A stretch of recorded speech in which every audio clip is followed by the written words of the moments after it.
जांच कीजिए कि क्या प्राकृत संख्या n के लिए संख्या 6 की पावर n अंक 0 पर समाप्त हो सकती है। पहले तो मैं आपको ये बताऊंगा कि इस क्वेश्चन में पूछा क्या है। देखो 6 जो है, अगर हम इसकी पावर 1 रखते हैं तो आप जानते हैं कि 6 आएगा। अगर हम इसकी पावर 2 रखते हैं तो आप जानते हैं कि 6 छके 36 हो जाएगा। अगर इसकी पावर 3 रखते हैं तो ये 216 हो जाएगा। इसकी पावर 4 रखते हैं तो 1296 हो जाएगा। आप नोटिस करेंगे कि इसके लास्ट में 6 आ रहा है बार बार। यहां पर यह पूछा जा रहा है कि क्या ये कभी 0 आएगा लास्ट में। तो वैसे तो आप देख सकते हैं कि कभी 0 नहीं आएगा ये, लेकिन इसको प्रॉपर तरीके से कैसे करें ये इसमें पूछा गया है। इसमें कौन सी प्रमेय यूज होगी वो इंपॉर्टेंट है। इसमें बेसिकली मैंने क्वेश्चन समझा दिया है। क्वेश्चन यही है कि क्या हम n का कोई मान ऐसा रख सकते हैं n की जगह पर कि जब हम इसका प्रसार करेंगे तो लास्ट में 0 आ जाए। तो ये तो हम पहले से ही जानते हैं कि ये नहीं होने वाला है, लेकिन इसको लिखने का एक प्रॉपर वे होता है। तो सबसे पहली बात तो ये है कि अगर हमें 0 चाहिए तो उसमें हमें दो चीज़ें चाहिए होती हैं, एक 2 और दूसरा 5। कोई भी संख्या आप उठाओ, आप 20 ले लो। 20 में आप पाएंगे, अगर आप इसके गुणनखंड करेंगे तो इसमें आपको 2 और 5 मिलेगा। आप 30 ले लो, यहाँ भी आप पाएंगे कि इसमें 2 और 5 है।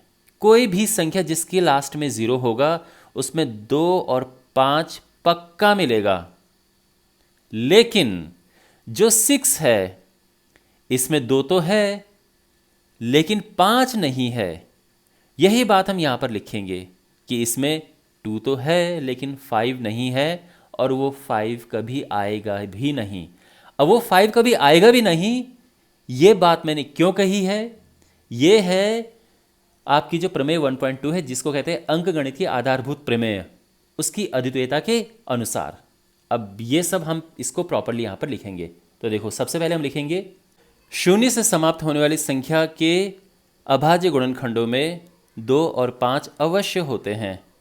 अब यहाँ पर जो 6 है, 6 की पावर n, वो हम लिखेंगे 2 × 3 इसकी पावर n।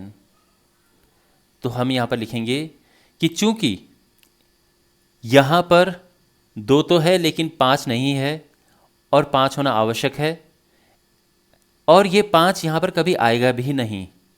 ये क्यों नहीं आएगा? तो देखो, जिस तरह से लिखेंगे मैं यहाँ पर लिखता हूँ एक प्रॉपर वे में।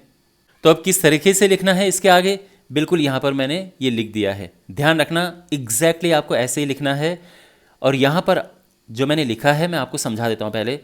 यहाँ पर हम देख सकते हैं कि 6 की पावर n के अभाज्य गुणनखंडों में 5 नहीं है, बिल्कुल नहीं है। 5 कहाँ है? यहाँ नहीं है ना। और अंकगणित की आधारभूत प्रमेय की अद्वितीयता के अनुसार इसका 5 एक अभाज्य गुणनखंड कभी नहीं हो सकता है। अच्छा, मैं आपको बता देता हूं कि ये है क्या। ये प्रमेय ये कहती है कि किसी भी भाज्य संख्या को, जैसे मान लो कोई भाज्य संख्या 6 है, इसको हम अभाज्य संख्याओं के गुणनखंडों के रूप में लिख सकते हैं, अभाज्य संख्याओं के गुणनफल के रूप में लिख सकते हैं। ये आप जानते हैं, लिख सकते हैं बिल्कुल। और ये जो हम लिखते हैं ये एकदम अद्वितीय होता है, यानी हम इसका क्रम बदल सकते हैं, हम ऐसा लिख सकते हैं। लेकिन इसके अलावा कोई इसका और हल नहीं हो सकता है। ऐसा नहीं है कि यहाँ पे कुछ और आ जाए। ये एक ही और यूनिक हल होता है। यूनिक का मतलब कि कोई दूसरा नहीं है। ऐसा नहीं है कि कुछ देर बाद ये किसी दूसरे क्वेश्चन में ये 5 × 2 हो जाएगा, कभी नहीं होगा। या दूसरे तरीके से करेंगे कुछ, बिल्कुल भी नहीं। 3 × 2 है तो 3 × 2 ही रहेगा, या बस आप क्रम बदल सकते हैं इसका। ऐसे ही जो 10 है, अगर आप 10 को करेंगे 2 × 5 तो आप ज़्यादा से ज़्यादा इसको 5 × 2 कर सकते हैं, लेकिन ये इसके अलावा कोई और हल इसका नहीं हो सकता है। यानी ऐसा नहीं कि ये 5 की जगह पे 3 आ जाएगा या 2 आ जाएगा, ऐसा नहीं होगा। ठीक है ना। तो यही है ये प्रमेय। आई होप आपको ये समझ आ गया होगा। और फिर हमें यही लिखना है कि इसका 5 एक अभाज्य गुणनखंड कभी नहीं हो सकता है। और इससे हम इस निष्कर्ष पर पहुंच सकते हैं कि जो ये है n के किसी भी मान के लिए 0 पर समाप्त नहीं हो सकता है, क्योंकि 0 पर समाप्त होने के लिए 2 और 5, 2 और 5 दोनों चाहिए होते हैं, और 5 तो है नहीं, तो ये कभी समाप्त भी नहीं होगा। क्लियर है? बस ये आप ध्यान रखना किस तरीके से लिखा गया है, और ये बड़ा सिंपल है। आपके पास हो सकता है क्वेश्चन इसकी जगह पे कुछ और भी पूछा जाए।